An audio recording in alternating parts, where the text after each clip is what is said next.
Aku mengurung istriku di dalam gudang semalaman hanya karena ia berani membantah ucapan ibuku. Keesokan paginya, ketika aku membuka pintu, tubuhku gemetar melihat apa yang ada di hadapanku. Siapa yang bisa membayangkan? Hanya karena sepatah kata yang menentang keinginan ibu mertuanya, di tengah momen suci Lebaran yang seharusnya penuh kebahagiaan, seorang istri muda harus menghabiskan malam yang dingin dan sepi di dalam gudang tua. Namun, yang membuat kisah ini semakin tak terlupakan adalah pemandangan yang menyambut sang suami keesokan paginya. Dengan hati cemas, ia membuka pintu itu, dan apa yang dilihatnya membuatnya terperangah hingga tak bisa berkata-kata. Kisah ini, tentang seorang suami, seorang ibu, dan seorang menantu, akan membuat siapapun merenung dalam-dalam tentang makna cinta, pengertian, dan pengampunan dalam sebuah keluarga. Maukah Anda mendengar kisah yang menyayat hati ini? Aku ingat dengan jelas. Hari itu adalah hari ketiga Lebaran. Seharusnya, rumah kami penuh dengan tawa dan kehangatan. Namun, suasana di rumah kami justru terasa panas, seperti panci presto yang siap meledak. Penyebabnya adalah istriku, Maya. Sejak pagi, ia mengeluh tidak enak badan dan hanya berbaring di kamar. Saat itu, banyak tamu dan kerabat yang datang bersilaturahmi. Ibuku, dengan wajah masam, memanggil menantunya untuk membantu menyiapkan makanan dan merapikan rumah.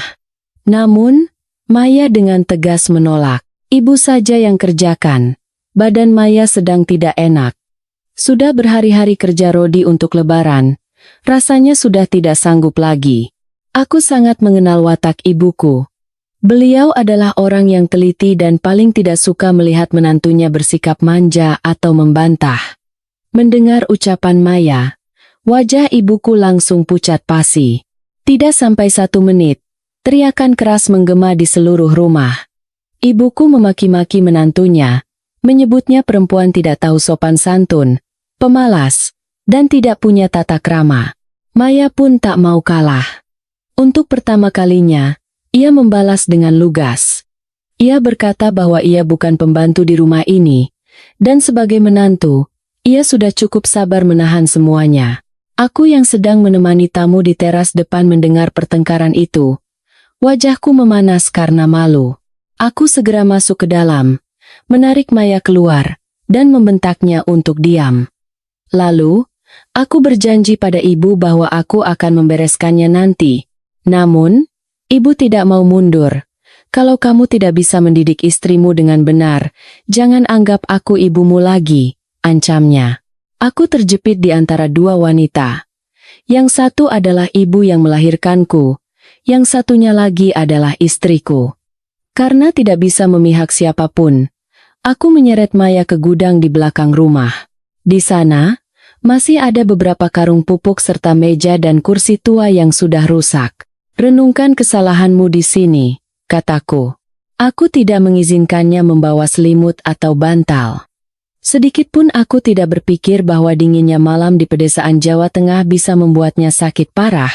Aku hanya berpikir picik, bahwa 1 malam saja cukup untuk membuatnya sadar dan mau memperbaiki sikapnya.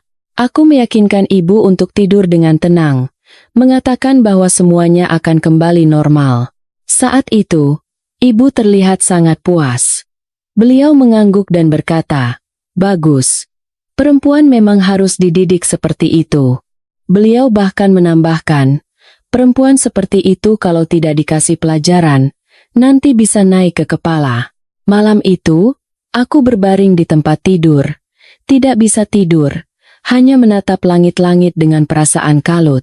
Bukannya aku tidak mencintai Maya, tapi aku malu dicap sebagai anak yang punya istri kurang ajar pada orang tuanya. Aku tidak punya keberanian untuk menghadapi situasi itu, jadi aku memilih diam. Aku juga merasa tenang, berpikir Maya tidak mungkin pergi karena ia tidak punya uang dan tidak punya kenalan dekat di desa ini. Istriku tidak punya banyak teman. Ia meninggalkan kampung halamannya di Jakarta untuk mengikutiku ke desa terpencil di Jawa Tengah ini. Rumah orang tuanya berjarak lebih dari 400 kilometer. Tidak mudah baginya untuk pulang begitu saja. Keesokan paginya, aku terbangun ketika udara masih terasa dingin. Angin musim kemarau yang sejuk berdesir lembut melalui celah jendela. Aku berniat turun ke gudang, memeriksa apakah ia sudah mengakui kesalahannya, lalu membukakan pintu untuknya. Rencanaku, jika ia menangis dan meminta maaf, aku akan menasihatinya dengan tegas beberapa patah kata, lalu menganggap masalah ini selesai sebagai pelajaran. Namun, saat aku membuka pintu gudang, semua jauh dari bayanganku. Gudang itu kosong melompong. Tidak ada siapa-siapa. Hanya ada beberapa jejak kaki berlumpur dan sobekan kain kecil yang tersangkut di dekat pintu. Aku melihat sekeliling, memanggil nama Maya dengan keras, tetapi tidak ada jawaban. Saat itulah jantungku berdebar kencang, tangan dan kakiku mulai gemetar. Perasaan cemas yang luar biasa menyergapku. Di malam yang sedingin ini, kemana ia pergi? Mungkinkah ia benar-benar nekat meninggalkanku? Aku berlari kembali ke rumah dan berteriak pada ibu, menanyakan apakah beliau melihat kepergian istriku. Ibu terkejut, wajahnya berubah pias. Kami berdua mendatangi rumah tetangga satu persatu untuk bertanya. Saat bertemu dengan Bu RT yang rumahnya persis di sebelah, beliau melipat tangannya di dada dan mengucapkan kata-kata yang menusuk telingaku seperti pisau. Sudah pulang ke Jakarta. Saya yang antar ke terminal subuh tadi.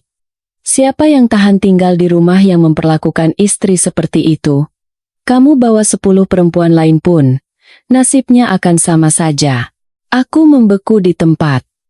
Untuk pertama kalinya, aku dimarahi terang-terangan oleh Bu RT yang disegani sekaligus ditakuti di kampung, dan aku tidak bisa membantah sepatah kata pun. Wajahku memanas. Bukan karena marah pada beliau, tetapi karena rasa malu yang luar biasa. Aku mengeluarkan ponselku dan menelepon Maya. Setelah 2 kali nada sambung, ia mengangkatnya. Suaranya dingin seperti es. Ia bilang ia sedang di dalam bus antar kota menuju Jakarta. Semua akan dibicarakan nanti, dan saat waktunya bercerai, kita akan bertemu di pengadilan agama. Ia tidak akan menghindar. Aku segera meminta maaf. Aku bilang aku yang salah, seharusnya aku tidak membiarkan ibu melakukan itu. Namun, ia hanya tertawa sinis. Lalu menutup telepon. Aku terduduk lemas di tangga. Untuk pertama kalinya, aku merasakan kehilangan yang sesungguhnya. Seorang wanita yang telah mengorbankan karier, kampung halaman, bahkan kebebasannya untuk datang ke sini dan menjadi istriku. Setelah semua sakit hati dan kekecewaan menumpuk, hanya karena sekali ia tidak bisa menahan emosinya, ia harus pergi seperti orang yang terusir dari rumahnya sendiri. Sepanjang hari itu aku tidak berbicara sepatah kata pun. Ibu terus-menerus menggerutu, mengatakan bahwa menantunya adalah perempuan tidak tahu diuntung dan tidak sabaran. Namun, aku tidak lagi mendengarkan. Di kepalaku hanya ada satu pertanyaan. Akankah ia kembali? Aku teringat masa-masa awal pernikahan kami. Maya yang tersenyum lembut, yang memasakkanku makanan hangat, yang memijat punggungku setiap kali aku lelah. Semua itu tidak pernah benar-benar aku hargai. Baru setelah kehilangan, aku sadar betapa bodohnya aku. Malam itu, aku duduk sendirian di halaman, menatap langit gelap tanpa bintang dan bulan. Aku terus merenungkan perbuatanku. Aku telah kehilangan istri yang baik hanya karena harga diri konyolku sebagai seorang anak laki-laki. Aku tidak tahu bagaimana harus menghadapinya. Bagaimana menebus kesalahan ini. Tapi satu hal yang aku tahu pasti, jika aku tidak berubah sekarang, aku tidak akan pernah mendapatkan kesempatan kedua. Setelah kepergian istriku, udara di rumah ini dipenuhi kekosongan besar yang tak terisi. Keesokan paginya, aku masih belum bisa pulih dari keterkejutan. Gudang yang kosong terasa lebih dingin dari cuaca di luar, tetapi dingin di dalam hatikulah yang benar-benar membekukan jiwa. Ibuku masih belum bisa menerima kenyataan bahwa menantunya telah pergi. Beliau memarahiku, menyebutku lemah, sambil terus berteriak bahwa Maya pasti akan kembali. Perempuan yang durhaka pada mertua tidak akan dapat berkah, katanya.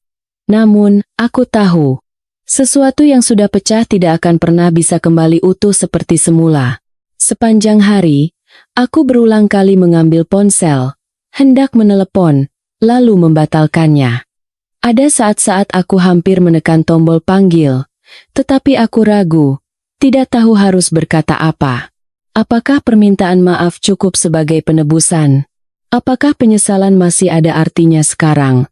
Aku melihat sekeliling kamarku. Benda-benda sepele seperti gelas minum atau handuk yang tergantung di gantungan baju, seolah masih menyimpan kehangatan istriku. Aku merasa seperti pecundang di dalam rumah tanggaku sendiri. Menjelang malam, aku memberanikan diri menelepon ayah dan ibu mertuaku. Ayah mertua yang mengangkat telepon.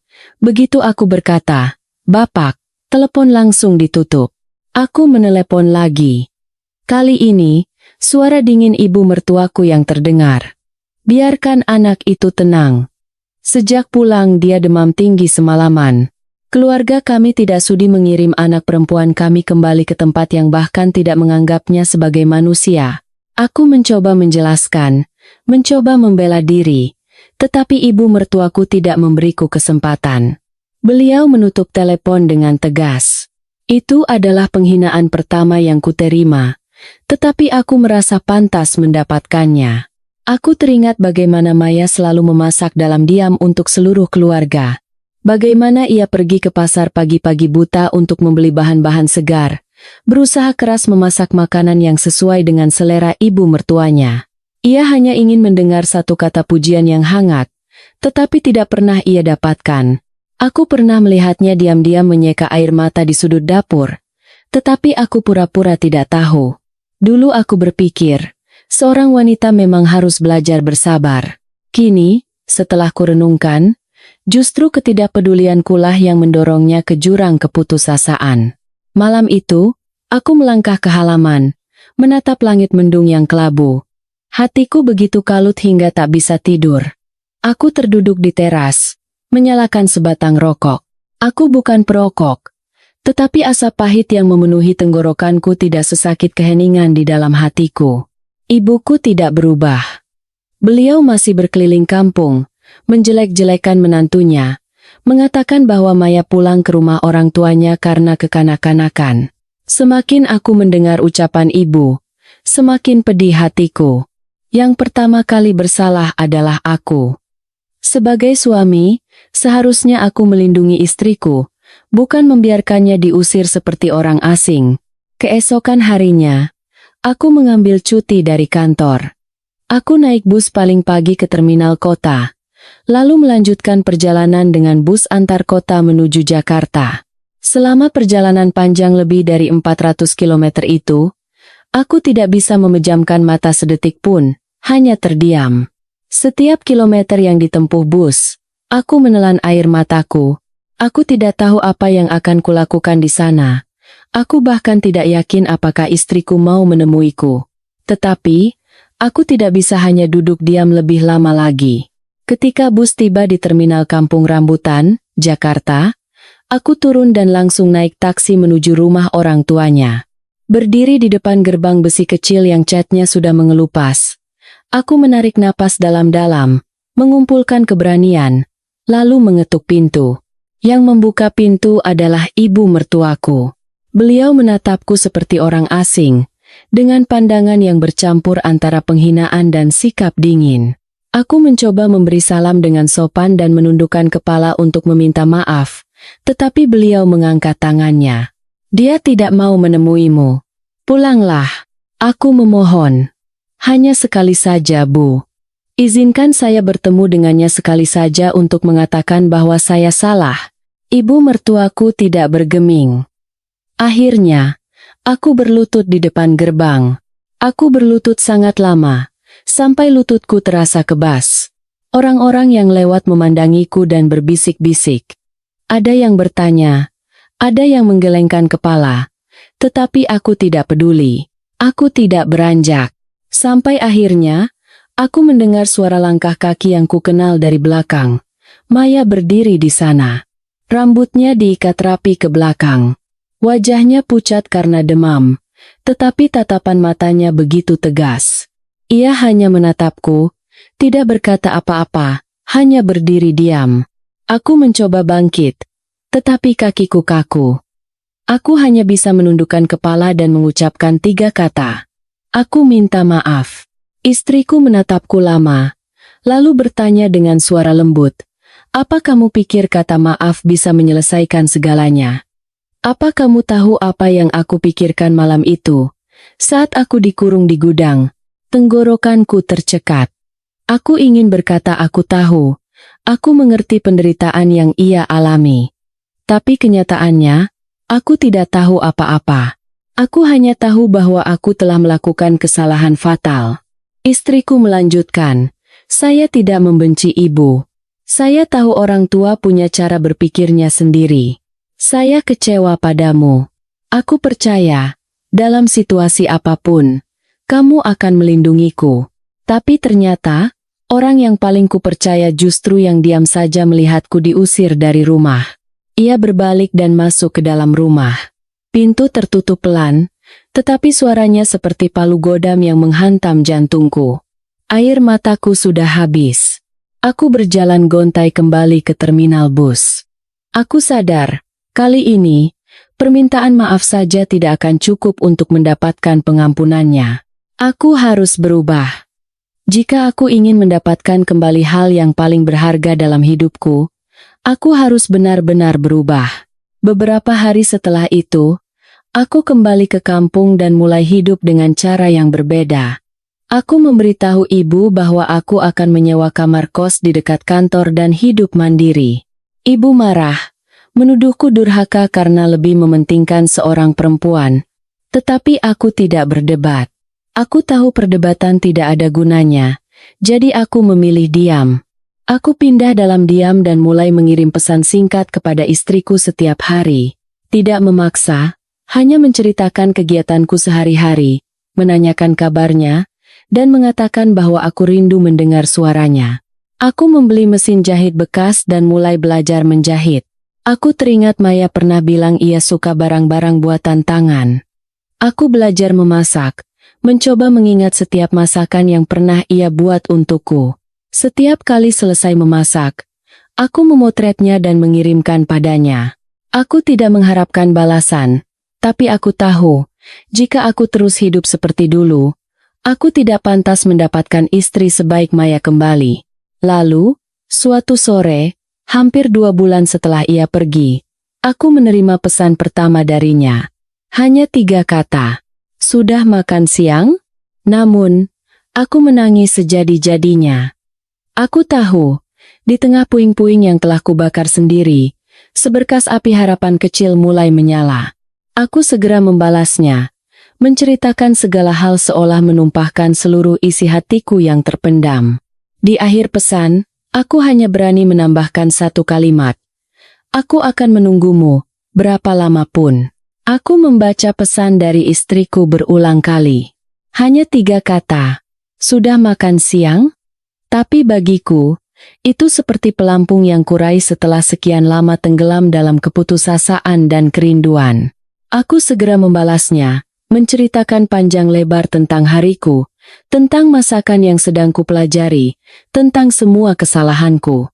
Tidak ada pertanyaan darinya, tidak ada kata maaf, tetapi 1 baris pesan itu sudah cukup membuatku merasa bahwa harapan masih ada, meski samar. Malam itu aku sama sekali tidak bisa tidur. Setiap kali memejamkan mata, bayangan Maya yang sibuk di dapur muncul. Gerakannya yang kecil namun cekatan saat mengaduk panci berisi opor ayam, sementara tangan satunya menyeka keringat yang membasahi keningnya. Setiap kali bayangan itu muncul, aku bertanya pada diriku sendiri, mengapa aku begitu bodoh? Mengapa istri yang begitu berbakti kuserahkan pada laki-laki tak berguna sepertiku? Aku telah melupakan hal-hal yang seharusnya kujaga. Saat ia paling membutuhkanku untuk membelanya, aku justru menjadi orang yang memalingkan muka. Mungkin, jika seseorang sudah terlalu dalam terluka, ia tidak lagi butuh permintaan maaf. Ia hanya butuh tindakan yang setimpal. Setelah pesan hari itu, Maya tidak membalas lagi. Aku juga tidak berani menelepon, tetapi aku tidak menyerah. Setiap hari aku mengirim pesan singkat. "Aku sedang belajar resep ikan bakar kesukaanmu. Atau hari ini cuaca dingin, pakai baju hangat ya. Aku tahu ia mungkin tidak membacanya, atau membacanya tanpa membalas, tapi aku terus melakukannya. Karena aku berpikir, selama ia masih membaca pesanku, artinya pintu hatinya belum sepenuhnya tertutup. Suatu hari, saat aku sedang memasak, telepon dari ibu masuk. Sudah lebih dari 2 bulan sejak aku pindah dari rumah, dan selama itu ibu tidak pernah menanyakan kabarku. Tapi hari ini, suara ibu terdengar berbeda, sedikit serak. Beliau bilang ingin bertemu dan memintaku pulang ke kampung sebentar. Ini aneh.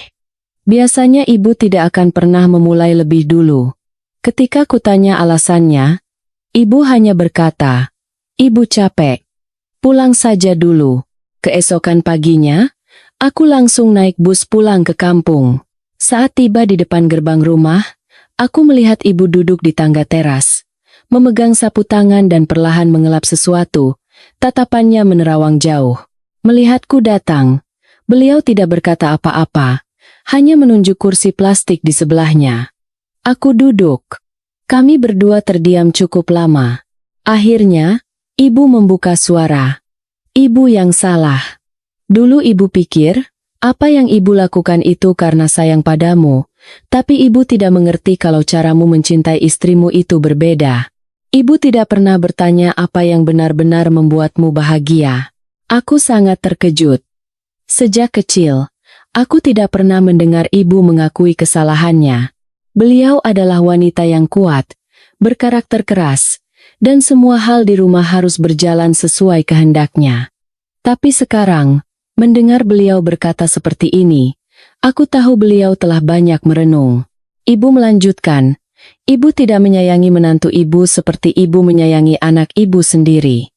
Ibu pikir itu tidak perlu, tapi sekarang ibu sadar, jika ibu tidak menyayangi menantu ibu, anak ibu juga akan menderita. Jika ibu ingin sisa hidup ibu bahagia, ibu harus belajar mencintai orang yang dicintai oleh anak ibu. Aku tidak bisa berkata apa-apa. Mataku terasa panas. Aku tahu tidak mudah bagi ibu untuk mengucapkan kata-kata ini, dan aku paham bahwa beliau mulai berubah. Mungkin kepergian Maya telah menyadarkan ibu juga. Aku tidak berpikir jauh atau bermimpi istriku akan segera kembali. Tapi setidaknya, aku tahu ada perubahan di hati ibuku. Dan itu adalah sesuatu yang tidak kuduga. Beberapa hari kemudian, aku kembali ke kamar kosku. Hidup terus berjalan. Aku tetap bekerja, belajar memasak, dan mengirim pesan setiap hari. Suatu sore, saat aku di dapur, terdengar ketukan di pintu. Kukira pengantar paket, jadi aku langsung membukanya. Dan aku membeku. Maya berdiri di sana. Masih dengan perawakan mungilnya, masih dengan wajah yang kukenal, tapi kini tidak ada lagi sorot kebencian di matanya. Sebaliknya, tatapannya sangat tenang, seolah ia telah berpikir panjang sebelum berdiri di hadapanku. Aku bingung, tidak tahu harus memeluknya atau tetap diam. Aku mencoba berkata sesuatu, tapi Maya lebih dulu membuka suara. Aku datang bukan untuk langsung memaafkanmu. Aku datang untuk melihat bagaimana pria yang mengurung istrinya di gudang itu telah berubah. Aku mengangguk. Aku tidak mengharapkan apa-apa. Tidak berharap banyak. Aku mempersilakannya masuk. Kamar kos yang kecil itu kini sudah kurapikan dengan bersih. Di sudut dapur, ada beberapa masakan yang baru saja kubuat, dan foto pernikahan kami yang masih kuletakkan di atas meja. Maya melihat sekeliling, lalu bertanya dengan lembut, "Masakan ini, sudah kamu coba?" Aku mengangguk dan menjawab tergagap, "Agak keasinan. Mungkin tidak akan seenak buatanmu." Ia tersenyum. Senyum yang kukira telah hilang selamanya. Maya makan beberapa suap, lalu menatapku. "Kalau kamu benar-benar ingin aku kembali, bukan hari ini. Nanti, saat aku yakin kamu tidak akan pernah lagi menempatkanku dalam situasi yang sama seperti dulu." Aku mengepalkan tangan dan mengangguk. Tidak bertanya lebih lanjut, tidak memaksa.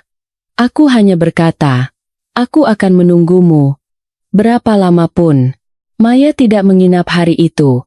Ia datang dan pergi seperti angin sepoi-sepoi yang menyentuh pintu hatiku yang telah lama tertutup. Tapi kali ini, pintu itu tidak tertutup kembali.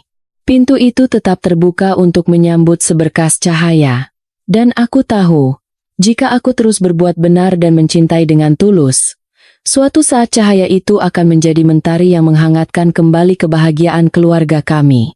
Setelah kedatangan singkat Maya, hatiku seperti kolam yang lama tergenang lalu diaduk.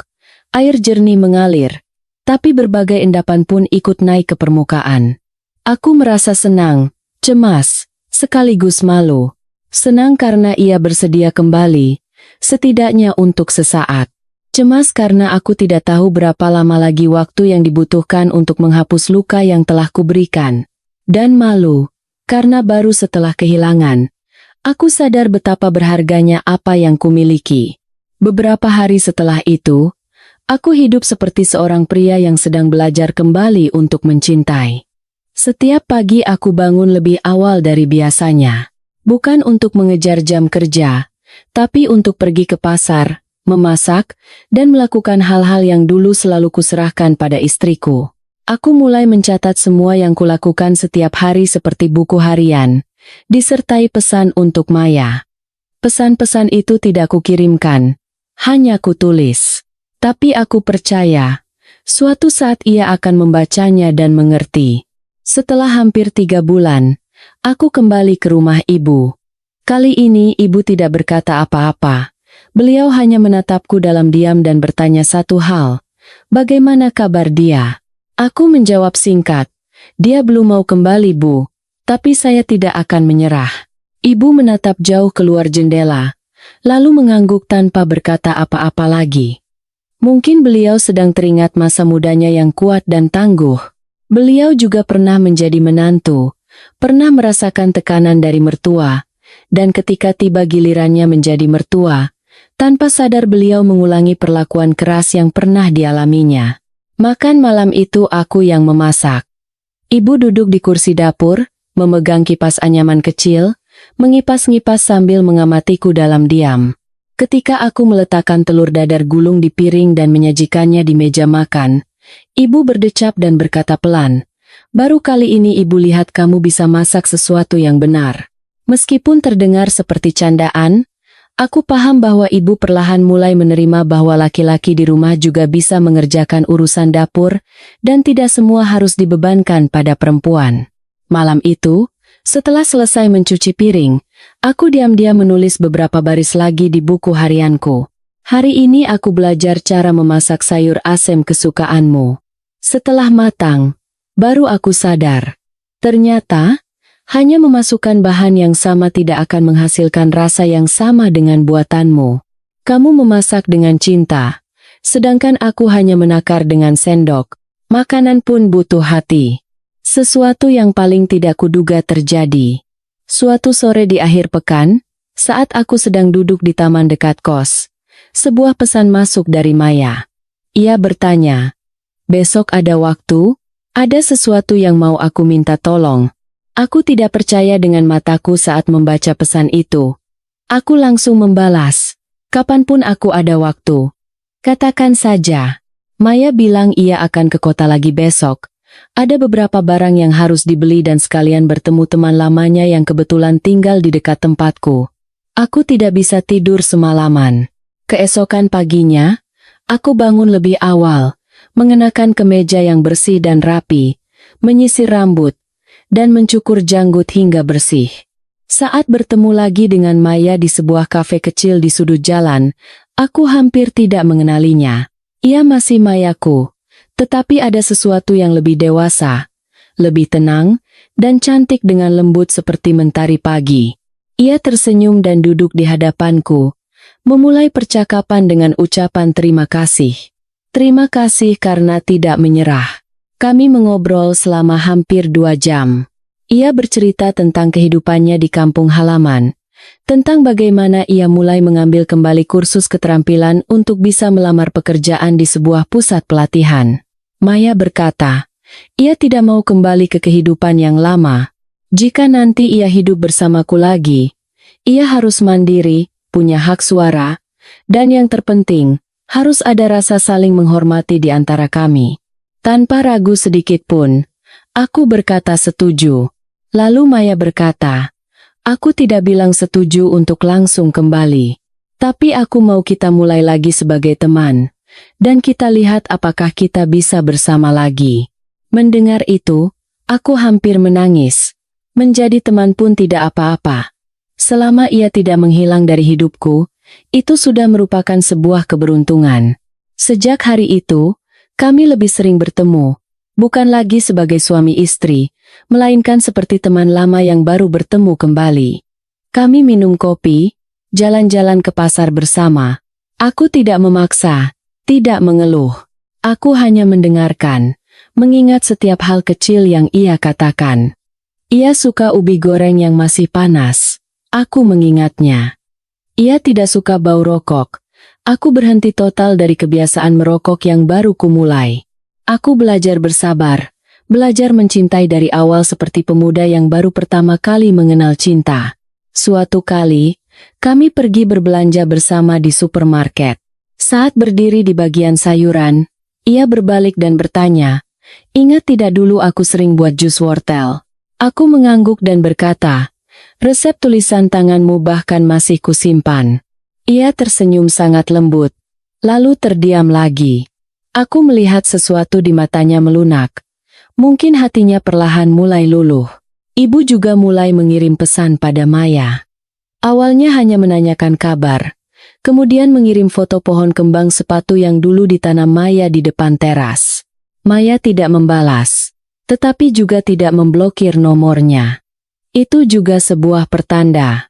Lalu, suatu sore, saat aku dan Maya sedang minum di bawah pohon rindang di tepi danau, ia memberiku selembar kertas kecil. Aku membukanya. Itu adalah daftar barang-barang yang dibutuhkan untuk rumah baru. Mesin cuci, kompor gas, satu set spray baru, dan sebuah rak buku kecil.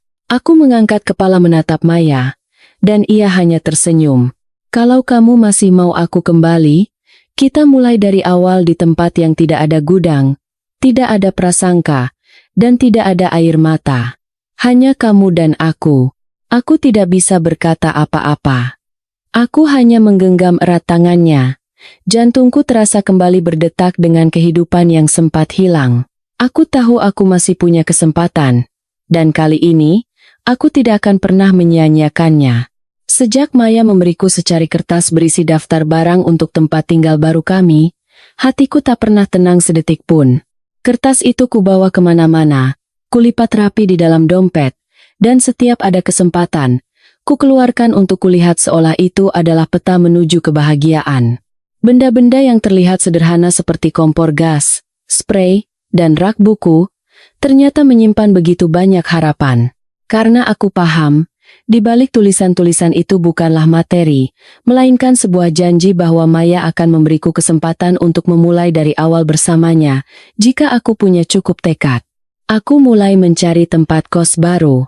Bukan kamar sempit dan kumuh yang kusewa sementara saat istriku pergi, tapi kali ini, aku memilih sebuah apartemen kecil yang bersih, dengan balkon dan jendela yang disinari matahari.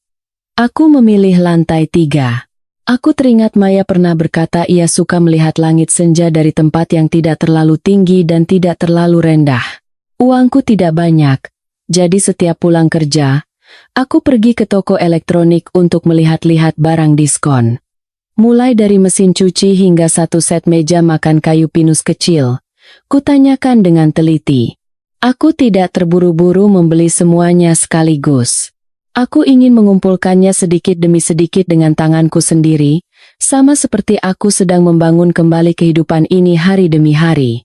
Aku tidak memberitahu Maya apa yang sedang kulakukan. Aku tetap menjaga ritme hidup yang sama seperti beberapa minggu terakhir. Satu pesan setiap hari, perhatian secukupnya, tidak mendesak, tidak merengek. Setiap kali bertemu, aku lebih banyak mendengar daripada berbicara, tidak lagi mengungkit soal kembali, hanya berjalan-jalan, makan, dan mengobrol tentang hal-hal biasa. Dan justru ketenangan itulah yang perlahan meluluhkan hati Maya. Suatu hari, Aku mengajaknya ke toko buku. Ia sedikit terkejut. Dulu aku paling benci pergi ke toko buku, tapi kali ini, aku yang berinisiatif membawanya ke sebuah toko buku besar di pusat kota. Kami berkeliling di antara rak-rak, melihat-lihat buku baru dan lama. Maya mengambil sebuah buku kumpulan cerita pendek, lalu berbalik dan bertanya, "Ingat tidak waktu kita baru pacaran? Setiap malam aku bacakan buku untukmu?" Aku mengangguk dan menjawab jujur. Waktu itu aku jarang mendengarkan. Aku hanya sibuk memandangimu. Maya tertawa terbahak-bahak. Suara tawa itu seolah mengangkat semua batu yang selama ini menekan dadaku. Kami masing-masing memilih satu buku. Saat membayar, aku meminta pada kasir agar kedua buku itu dibungkus dengan kertas kado yang berbeda. Dan kukatakan bahwa buku-buku ini akan diletakkan di rak buku di rumah baru kami. Maya tidak berkata apa-apa, hanya menatapku sejenak, lalu tersenyum lembut seperti angin musim semi yang menyapu ladang bunga. Aku pindah ke apartemen baru pada hari Minggu. Hari itu cerah, anginnya sejuk. Aku memindahkan semua barang sendiri, menata ulang semuanya. Rumah itu kecil, tapi nyaman. Aku menggantung lukisan pemandangan laut di ruang tamu dan meletakkan pot bunga kecil di balkon. Aku menyiapkan makanan sederhana. Bubur labu, telur mata sapi, dan tahu siram saus tomat. Masakan-masakan yang diajarkan Maya padaku. Setelah semua selesai, aku mengambil foto dan mengirimkannya pada Maya dengan tulisan, "Aku sudah di rumah. Datanglah kapanpun kamu mau." Aku menunggu. Malam itu aku duduk di balkon. Angin berembus lembut, membuat gorden sedikit bergoyang. Aku tidak berharap ia akan langsung datang. Tapi jantungku berdebar-debar seperti menunggu balasan dari cinta pertama. Dan saat langit mulai gelap, teleponku berdering. Itu Maya. Ia hanya bertanya satu hal. Alamatnya di mana? Aku akan ke sana. Aku tidak percaya dengan telingaku sendiri. Aku mengirimkan alamatnya lewat pesan dan segera turun ke bawah. Menunggu di depan gerbang seperti anak laki-laki berusia 18 tahun yang pertama kali akan didatangi pacarnya ke rumah. Maya tiba. Ia mengenakan gaun biru muda, wajahnya tanpa riasan, tapi terlihat lembut dan cerah. Aku membawanya ke apartemen. Ia berhenti sejenak di depan pintu, lalu melangkah masuk. Pandangannya menyapu semuanya. Lukisan, set meja makan, dapur kecil, 2 buku di rak, dan berhenti pada foto pernikahan kami yang tergantung di dinding. Aku tidak menurunkannya, karena aku percaya, meskipun hanya di atas kertas, kami masih suami istri. Maya menoleh padaku, tidak berkata apa-apa. Aku membawanya ke dapur, menunjuk satu persatu makanan dan berkata, "Aku belum tahu rasanya pas atau tidak, tapi aku berusaha membuatnya seperti yang pernah kamu buatkan untukku."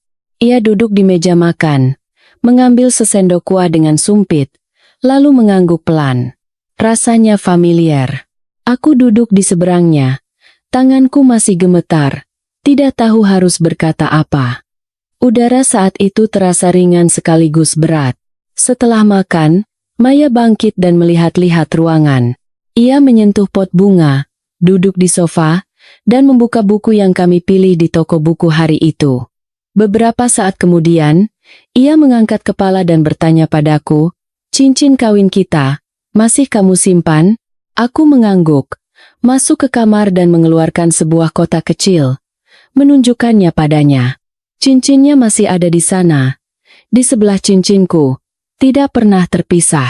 Maya tidak berkata apa-apa. Diam-diam mengambil cincin itu dan memasangkannya di jarinya. Aku menahan napas. Tidak percaya bahwa ini nyata. Ia menatapku, sorot matanya penuh keyakinan. Aku kembali bukan karena amarahku sudah hilang. Aku kembali karena aku rasa kamu benar-benar berubah. Dan karena aku masih mencintaimu. Aku tidak bisa menahan diri lagi. Aku maju dan memeluknya erat. Air mata mengalir tanpa kusadari. Malam itu, kami duduk berdampingan, membalik halaman buku lembar demi lembar, minum teh hangat, dan bercerita tentang bagaimana kami menjalani hidup selama 3 bulan terpisah. Semua luka belum hilang, tapi sudah mereda. Tidak ada yang menyebut soal gudang tua itu, tapi aku tahu kami berdua mengingatnya. Justru tempat yang gelap dan dingin itulah yang telah menyadarkanku, membuat Maya tahu apa yang ia butuhkan, dan mengajarkan kami kembali cara mencintai dengan hormat, pengertian, dan kedewasaan. Kami sudah hampir 2 minggu tinggal bersama di apartemen kecil itu. Setiap pagi, aku bangun lebih awal, membuatkan secangkir teh hangat untuk istriku di balkon. Ia masih suka duduk di kursi rotan yang kutaruh di dekat jendela, membaca buku atau menyirami tanaman hias. Rumah ini tidak luas, tidak istimewa, tapi selalu terasa hangat karena dipenuhi suara tawa lembut istriku. Aku menghargai setiap momen, setiap suapan makanan, setiap anggukan kecil darinya saat aku melakukan kesalahan atau masakannya terlalu asin. Tapi akhirnya, aku tahu tiba saatnya menghadapi masalah yang selama ini kutunda. Ibu, ketika Maya pergi dan aku pindah ke kos, ibu menganggap semuanya hanyalah pertengkaran sesaat. Saat aku mampir ke rumah, beliau bertanya sekilas, tapi aku tidak menjawab secara spesifik. Mungkin di dalam hati ibu, ada harapan bahwa menantunya akan kembali seolah tidak terjadi apa-apa. Tapi sekarang berbeda. Maya telah kembali ke sisiku, tapi bukan kembali ke rumah lama. Ia memulai di tempat yang benar-benar baru, tempat yang tidak ada prasangka, tidak ada tekanan, dan tidak ada bayang-bayang dari hal-hal yang membuatnya lari. Suatu Sabtu sore, saat aku sedang memasak, Maya mendekat dan meletakkan tangannya dengan lembut di pundakku. Sayang, sepertinya kita harus memberitahu ibu. Aku tidak mau kita hidup seperti sembunyi-sembunyi terus. Aku tidak mau menyembunyikannya. Kita tidak melakukan kesalahan, kan? Aku menoleh padanya. Tatapan matanya tegas, tapi masih penuh kekhawatiran. Aku tahu Maya telah banyak berpikir, dan aku juga. Akhirnya aku mengangguk. Keesokan harinya, aku menelepon ibu, memberitahu bahwa aku akan mampir sore nanti. Ibu terdengar senang, mengatakan akan memasak beberapa makanan kesukaanku, tapi aku tidak memberitahunya dengan siapa aku akan datang. Aku ingin semuanya berjalan alami, membiarkan ibu menghadapi kebenaran dengan cara yang paling jujur. Saat motor yang kuboncengi Maya tiba di depan gerbang rumah, hari sudah hampir jam 5 sore. Aku melihat ibu sedang mencuci sayuran di teras, menatap ke arah jalan setapak. Ketika melihat bayangan 2 orang, beliau bangkit sambil bertumpu pada tangannya. Begitu menyadari orang yang duduk di belakangku adalah Maya, raut wajahnya berubah, dan tangan yang memegang keranjang sayur seolah lunglai. Aku memarkir motor, turun, dan membantu Maya turun. Ia terlihat sedikit canggung, tapi tetap berusaha tersenyum lembut.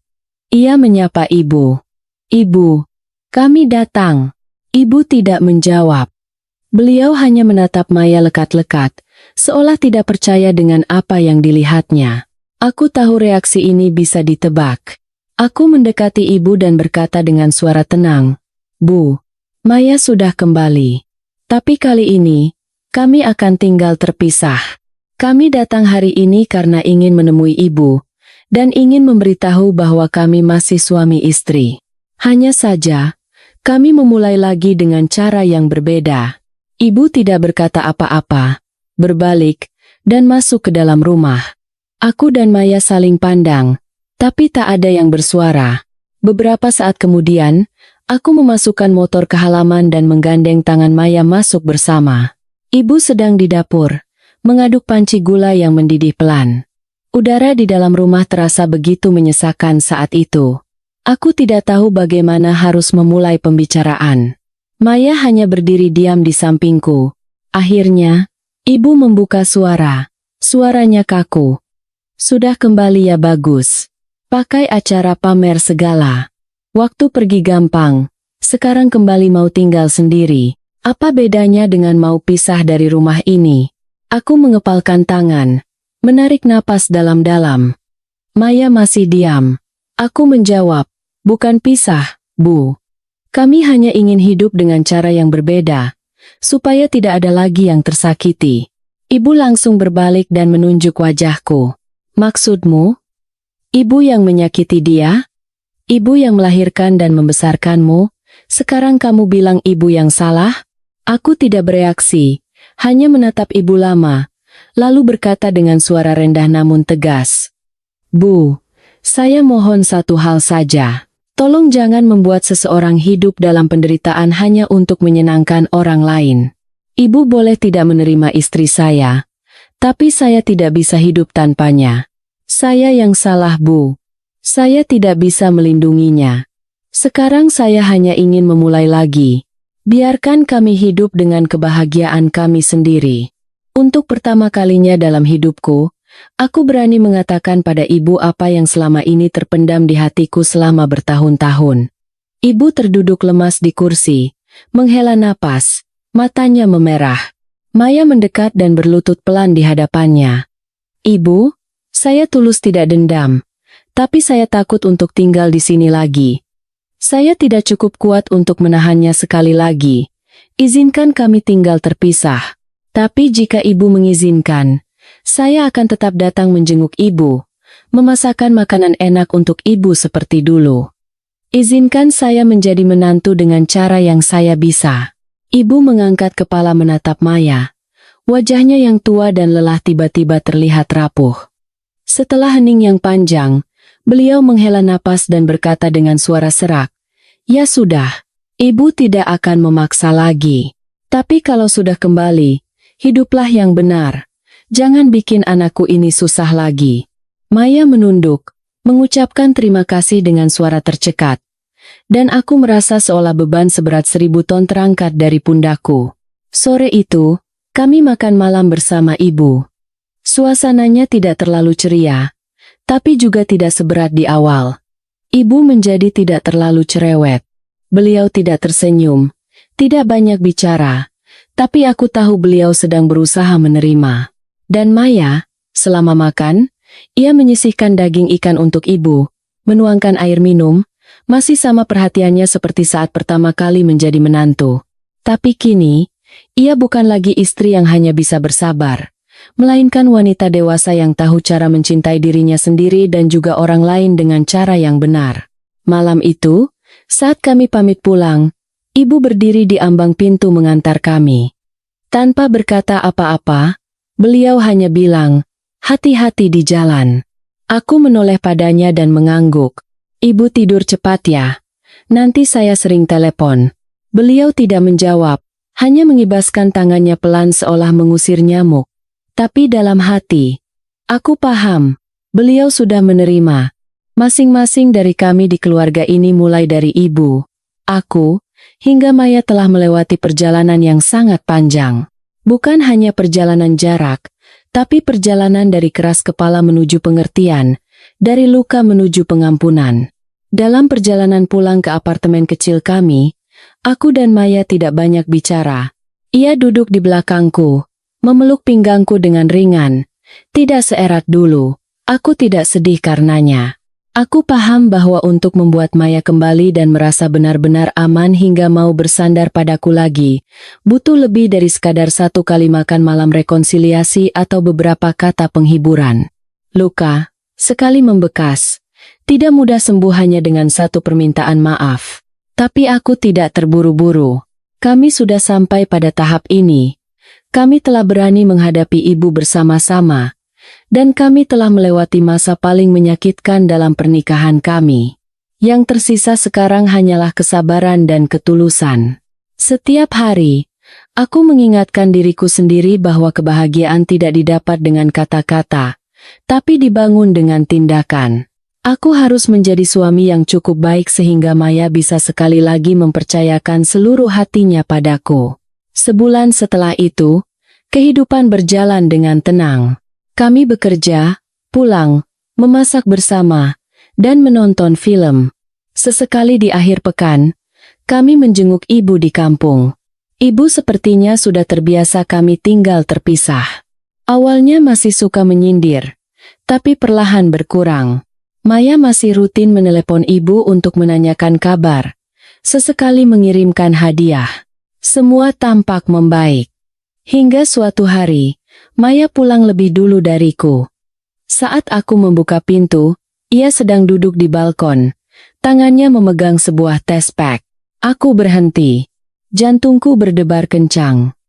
Ia tidak berkata apa-apa, hanya menyerahkan test pack itu padaku, dengan dua garis tegas yang seolah melompat keluar dari benda plastik kecil itu.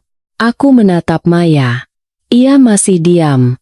Aku duduk di sebelahnya, memegang tangannya dengan lembut, dan bertanya dengan suara pelan, "Sejak kapan kamu tahu?" Maya tidak menatapku. Matanya menatap langit senja di depan kami.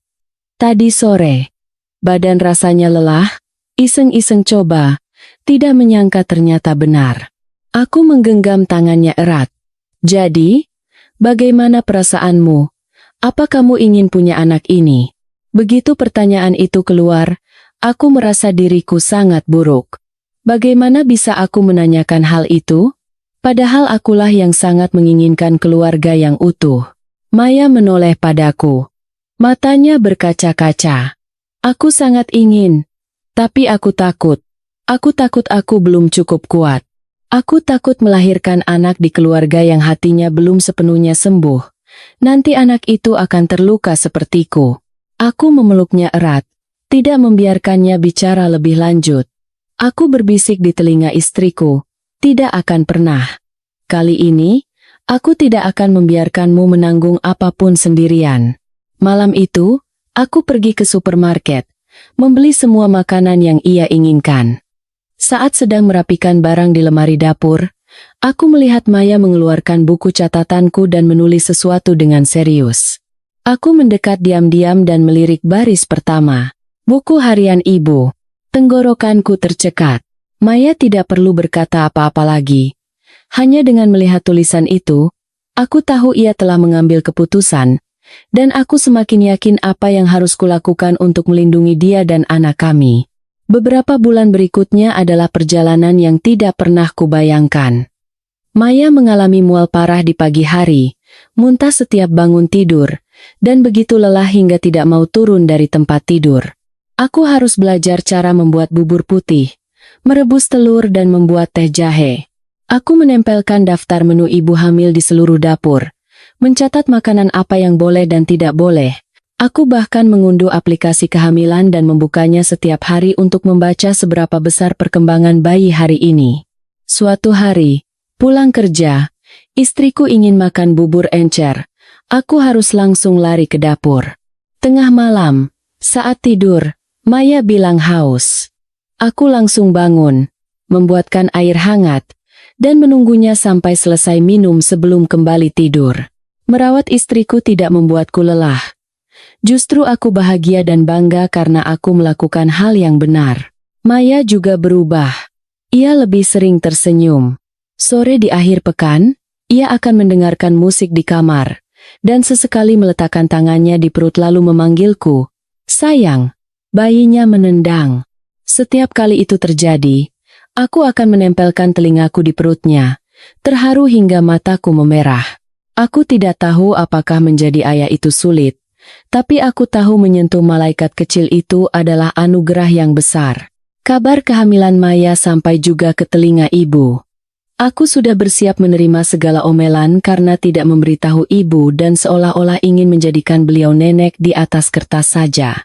Tapi di luar dugaan, ibu menelepon dan bertanya dengan suara bergetar, bagaimana keadaannya? Perlu ibu ke sana merawatnya? Aku terkejut.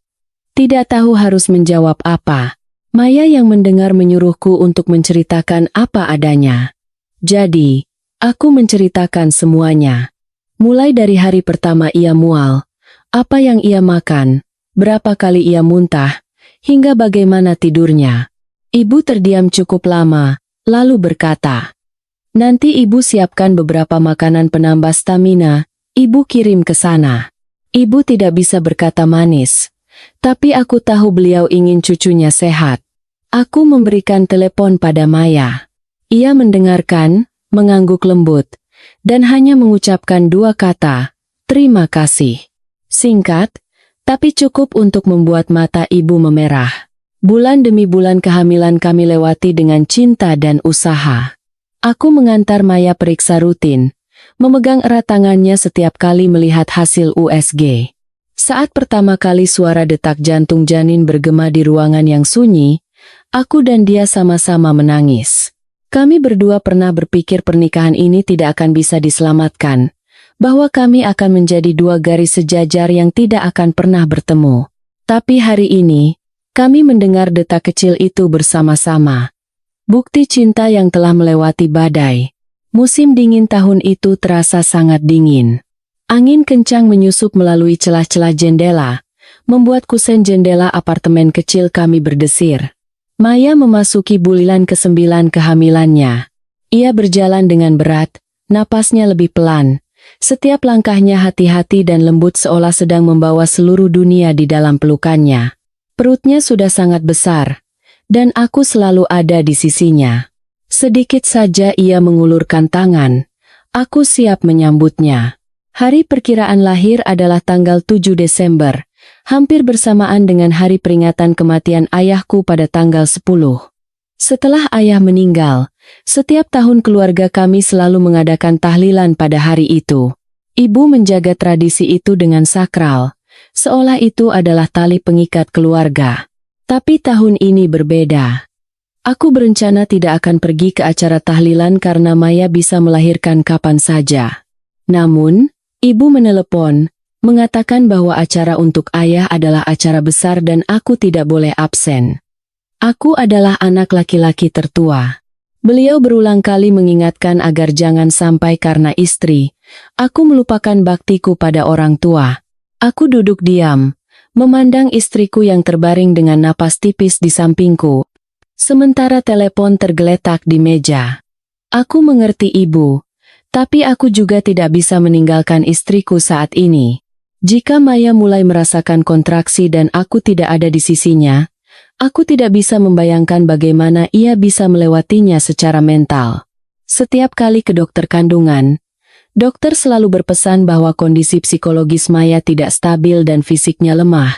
Jadi kehadiran suami saat persalinan sangat penting. Aku tidak pernah melupakan pesan itu. Aku mengirim pesan pada ibu. Maaf Bu, saya tidak bisa datang. Tapi dari sini saya akan kirim doa untuk ayah. Semoga ayah menjaga kesehatan ibu dan kelancaran kelahiran cucunya. Tidak ada balasan dari ibu, dan aku tidak berharap beliau akan langsung mengerti. Aku hanya berharap suatu saat nanti, ibu bisa merasakan cinta yang sedang kuperjuangkan ini, dan bangga karena aku telah belajar arti sesungguhnya menjadi seorang suami. Tanggal 7 Desember, cuaca dingin dan hujan. Sejak pagi, Maya mulai merasakan sakit perut ringan. Aku mulai cemas, tapi ia bilang mungkin hanya kontraksi palsu, jadi kita tunggu saja. Sore harinya, rasa sakitnya semakin hebat. Aku tidak menunggu lebih lama lagi. Aku memesan taksi dan membawa istriku ke rumah sakit.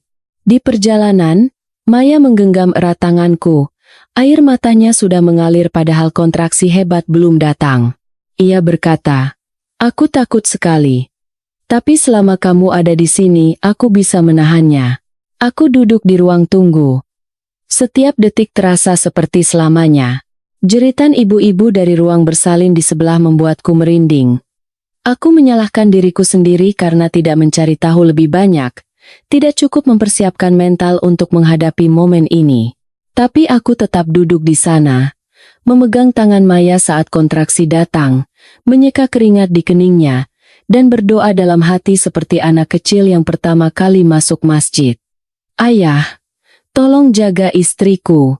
Jangan biarkan dia terlalu kesakitan. Pukul 23.47 malam, tangisan pertama pecah. Suara tangisan yang memenuhi ruang bersalin itu seolah melepaskan semua emosi di dalam diriku. Aku menundukkan kepala di meja, menangis seperti anak kecil. Dokter keluar dan memberitahu bahwa ibu dan bayinya sehat. Aku berlari masuk ke ruangan dan melihat Maya. Wajahnya lelah, tapi matanya masih bersinar, dan di sampingnya ada makhluk kecil yang terbungkus handuk putih. Ia menatapku dan berbisik, "Mirip sekali denganmu." Aku menunduk, mencium keningnya, dan terisak. "Terima kasih sayang. Terima kasih karena tidak meninggalkanku. Terima kasih telah melahirkan hadiah seajaib ini." Keesokan paginya, aku memberitahu ibu. Aku pikir beliau akan marah karena aku tidak datang di hari peringatan ayah. Tapi di luar dugaan, saat aku berkata di telepon, "Bu, cucu ibu sudah lahir. Mau ibu yang beri nama?" Hening sejenak di seberang sana, lalu ku dengar beliau menangis. Hanya satu kata yang terucap. "Terima kasih, Nak." Lalu beliau berkata, "Ibu sudah selamatan untuk ayah." Ibu bilang pada ayah, "Tahun ini cucunya lahir, jadi ayah tidak akan menyalahkanmu."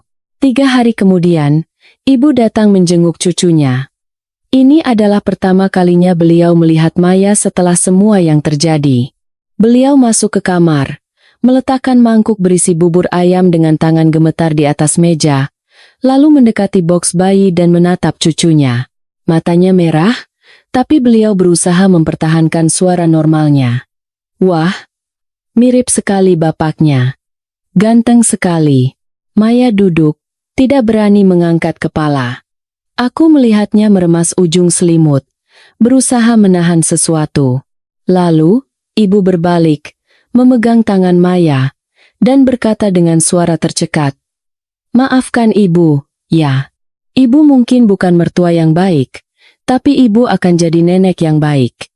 Ibu akan sayangi cucu ibu, dan ibu juga akan sayangi kamu."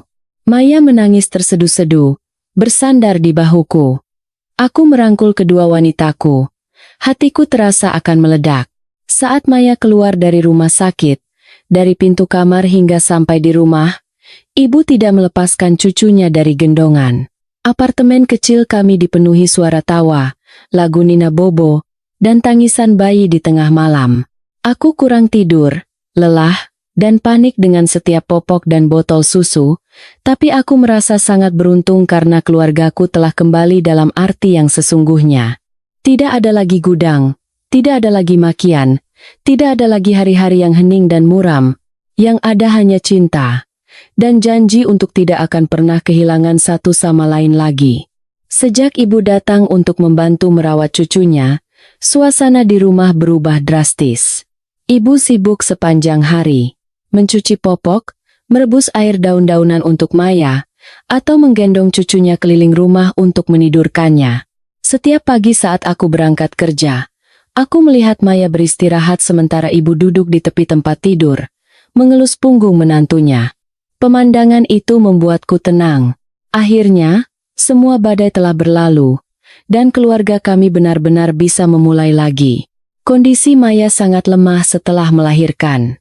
Suatu malam, aku terbangun dan mendapatinya duduk bersandar di dinding, menggendong bayi kami sambil menangis dalam diam. Ketika kutanya, ia hanya bilang lelah, tapi aku paham ada luka yang tidak bisa sembuh hanya dengan beberapa kata maaf. Meskipun begitu, ia berusaha, ia tersenyum, bersikap lembut pada ibu mertuanya, dan menunjukkan kesabaran yang lebih besar dari awal pernikahan kami. Ibu melihat itu dan merasa sedikit bersalah. Aku pernah mendengar beliau berkata pada tetangga, "Menantuku itu baik sekali. Kalau dia pergi lagi, aku tidak akan bisa hidup dengan tenang karena rasa bersalah." Namun, segalanya mulai retak dari sebuah hal kecil. Suatu Sabtu sore, Maya menitipkan bayi pada kami dan pergi ke pasar dekat rumah untuk membeli beberapa keperluan. Ibu sedang tidur siang. Aku memanfaatkan waktu itu untuk bermain dengan anakku, menidurkannya, lalu terlelap di sofa.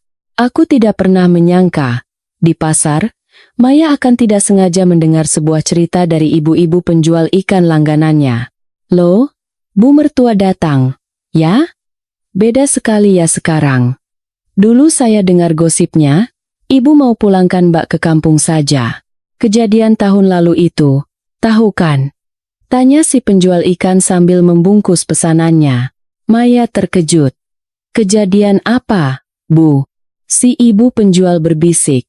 Katanya, waktu Mbak baru melahirkan itu, dari pihak mertua mau mengurus akta kelahiran anak pakai nama orang lain. Katanya kalau Mbak pergi, anaknya harus ditahan. Untung Masnya tidak setuju. Maya membeku di tempat. Si penjual ikan tidak tahu betapa dahsyatnya dampak ucapannya pada hati wanita itu. Maya pulang dengan langkah gontai. Ia tidak langsung bertanya padaku. Ia diam sepanjang sore, sepanjang malam. Baru ketika aku menemukannya duduk sendirian di dapur dengan mata yang merah, aku panik dan bertanya, "Kenapa? Kamu lelah? ASINya kurang?" Maya mengangkat kepala. Suaranya parau. Jawab jujur. "Waktu aku pergi, apa ibu pernah mau merebut anak kita?" Aku membeku. Aku tidak pernah menyangka ia akan tahu, apalagi dari mulut orang lain. Tapi aku tidak bisa berbohong. Aku menghela napas dan menunduk. Iya, tapi aku menentangnya. Aku bertengkar dengan ibu dan aku yang mengamankan semua surat-surat bayi. Aku tegaskan, anak ini milikmu, dan tidak ada yang berhak memisahkan anak dari ibunya. Maya sontak berdiri. Matanya penuh dengan rasa sakit. "Lalu kenapa kamu tidak bilang saat aku kembali? Kenapa aku harus mendengarnya dari orang di pasar? Aku sudah berusaha memaafkan, berusaha percaya padamu. Ternyata kamu menyembunyikan hal sebesar ini." Aku mencoba mendekat untuk memeluknya, tapi Maya menepis tanganku. Ia mundur, memegangi dadanya seolah sesak napas. "Dulu aku diusir dari rumah itu seperti orang asing. Kupikir kamulah satu-satunya tempatku bersandar. Sekarang aku baru tahu, bahkan saat aku melahirkan anak, orang-orang tidak menganggapku sebagai ibunya. Mereka mau mengambil anakku dan membuangku. Kamu tahu betapa takutnya aku?" Aku berlutut, suaraku tercekat. "Aku salah. Aku tahu aku salah. Tapi aku takut kalau aku menceritakannya, kamu tidak akan pernah kembali lagi. Aku takut kehilanganmu lagi." Maya menatapku. Matanya seperti diselimuti kabut tipis. "Kamu takut kehilanganku, tapi aku sudah kehilangan segalanya, dan aku tetap kembali. Aku kembali untuk hidup dengan tulus, bukan untuk merasakan sakit seperti ini lagi." Keesokan harinya, Maya memberitahu ibu bahwa ia akan membawa anaknya ke rumah orang tuanya selama seminggu. Katanya ingin ganti suasana. Wajah ibu muram, tapi beliau setuju. Saat aku mengantar istri dan anakku ke mobil, Maya tidak bicara sepatah kata pun. Ia hanya menggendong anak kami, memalingkan wajah keluar jendela, tidak mau menatapku. Aku memegang tangannya dan berkata pelan, "Aku tidak akan melarang, tapi aku akan menunggumu, berapa lama pun." Maya pergi ke rumah orang tuanya. Tidak ada pesan, tidak ada telepon. Ibu terdiam. Aku melihatnya duduk termangu di samping boks bayi yang kosong. Untuk pertama kalinya, beliau menangis karena rasa bersalah. Aku tidak menghibur ibu, tidak membela diri. Aku hanya diam-diam menulis surat tangan. Aku menuliskan semuanya dan mengirimkannya pada Maya. Aku tidak berharap dimaafkan langsung, tapi aku ingin ia mengerti. Aku salah, tapi aku tidak mau menyembunyikan apapun lagi. Di surat itu aku menulis, aku menyembunyikannya karena takut. Tapi cinta tidak bisa hidup dari kebohongan. Jika kamu kembali, kali ini aku akan memilih kebenaran, meskipun itu yang paling menyakitkan. Kamu tidak perlu memaafkanku, tapi tolong jangan pergi. Kamu bukan hanya istriku, tapi ibu dari anakku, dan orang yang akan berjalan bersamaku seumur hidup. Seminggu kemudian, aku menerima pesan pertama. Sudah kubaca. Aku pikirkan dulu. Hanya itu. Tapi aku tahu, hati Maya tidak mati, dan selama aku punya keberanian untuk membela yang benar, kesempatan itu masih ada. Setelah Maya pergi ke rumah orang tuanya, aku hidup seperti orang tersesat. Setiap pagi bangun, tidak ada lagi suara tangisan bayi. Tidak ada lagi pemandangan Maya bersandar di pintu sambil menyusui. Rasanya seperti kembali ke masa-masa dulu saat rumah ini kosong dan hatiku hampa. Ibu tidak berani bertanya apa-apa. Beliau menyiapkan makanan, lalu diam-diam kembali ke kamarnya. Tidak ada lagi niat untuk menyalahkan siapapun. Rumah kecil yang sempat hangat itu kini hanya menyisakan dinding-dinding dingin yang penuh keheningan. Aku mulai menulis surat untuk Maya setiap hari. Bukan lagi pesan singkat, melainkan surat tulisan tangan. Setiap malam, Dengan tulisan yang cakar ayam, aku bercerita tentang hari-hariku tanpa istri dan anak. Apa yang kulakukan, apa yang kupikirkan, dan betapa aku merindukan mereka. Setiap lembar surat kuselipkan di dalam buku dongeng yang biasa ia bacakan untuk anak kami, lalu kukirimkan lewat pos. Aku tidak tahu apakah ia membacanya atau tidak, tapi aku percaya, jika masih ada sedikit cinta yang tersisa, ketulusan bisa meresap ke dalam hati manusia. Tepat 21 hari kemudian, aku menerima pesan dari nomor yang tidak dikenal. Mas, aku mau pulang. Bukan karena kamu memohon, tapi karena rasanya hatiku masih tertinggal di sana. Aku tidak punya waktu untuk membalas, tidak bisa menunggu lebih lama lagi. Aku mengambil kunci mobil, melaju ke terminal, dan naik bus paling pagi menuju kampung halaman Maya. Saat tiba dan berdiri di depan gerbang rumahnya, jantungku berdebar seperti anak remaja yang pertama kali mengetuk pintu rumah pacarnya, dan pintu terbuka. Bukan Maya, melainkan ibu mertuaku. Beliau menatapku lama, lalu tanpa berkata apa-apa, beliau mundur pelan ke dalam. Itu adalah persetujuan tanpa suara pertama yang kuterima setelah semua badai. Maya muncul di belakangnya. Ia terlihat lebih kurus, rambutnya diikat tinggi, dan ia menggendong anak kami.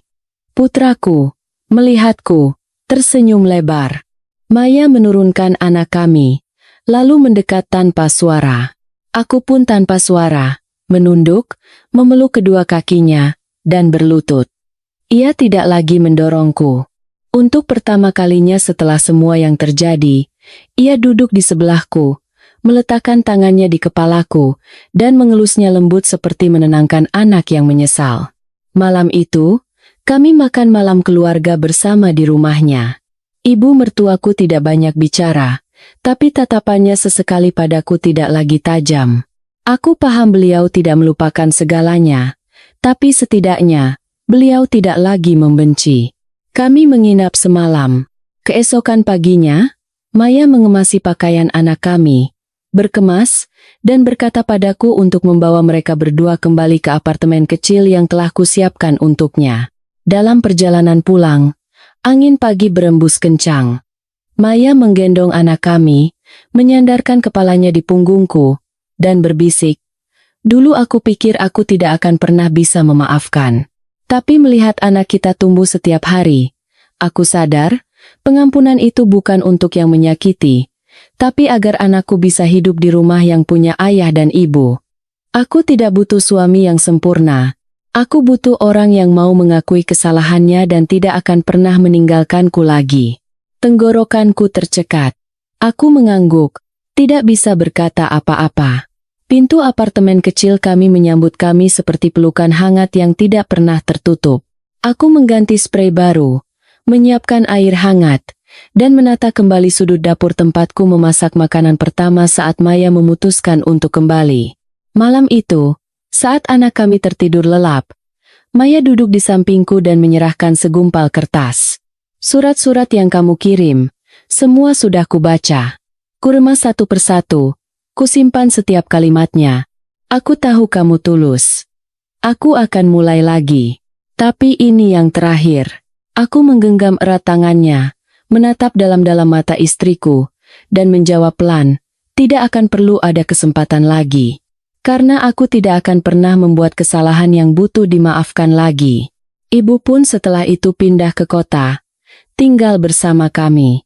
Beliau bukan lagi mertua galak seperti dulu, melainkan nenek yang berdedikasi, menggendong dan merawat cucunya, sesekali bercerita dongeng-dongeng lama, ikut andil dalam diam. Beliau tidak pernah lagi menyinggung soal gudang, tapi suatu hari, aku melihatnya diam-diam memasukkan selembar foto kecil ke dalam dompetnya. Foto Maya yang sedang tertawa sambil menggendong anak kami di gudang itu. Mungkin, di dalam hatinya, penyesalan tidak butuh kata-kata. Dan aku, yang pernah tak berdaya melihat pernikahanku hancur, kini setiap hari belajar cara menggandeng tangan wanitaku. Tidak mendahuluinya, tidak memaksanya mengikuti, tapi berjalan berdampingan. Cukup dekat untuk saling menopang. Dan cukup berjarak untuk tidak pernah lupa bahwa cinta adalah sesuatu yang harus dipelajari setiap hari. Para penonton yang budiman, hidup memang tidak pernah lurus dan mulus. Penuh dengan persimpangan dan luka. Tapi dengan cukup ketulusan dan kesabaran, hal-hal yang tampaknya hancur bisa sembuh kembali, bahkan menjadi lebih indah dari sebelumnya. Terima kasih telah meluangkan waktu berharga Anda untuk menyimak kisah dari kanal kami. Jika video ini bermanfaat, silakan tekan tombol suka, bagikan dengan orang-orang terkasih, dan terutama, jangan lupa untuk berlangganan dan aktifkan notifikasi agar tidak ketinggalan konten-konten berharga lainnya. Mari bersama-sama kita bangun komunitas yang hangat, tempat kita semua bisa belajar, berbagi pengalaman, dan mempersiapkan masa senja yang penuh makna, baik secara fisik maupun mental. Semoga kebahagiaan dan kedamaian selalu menyertai Anda dan keluarga.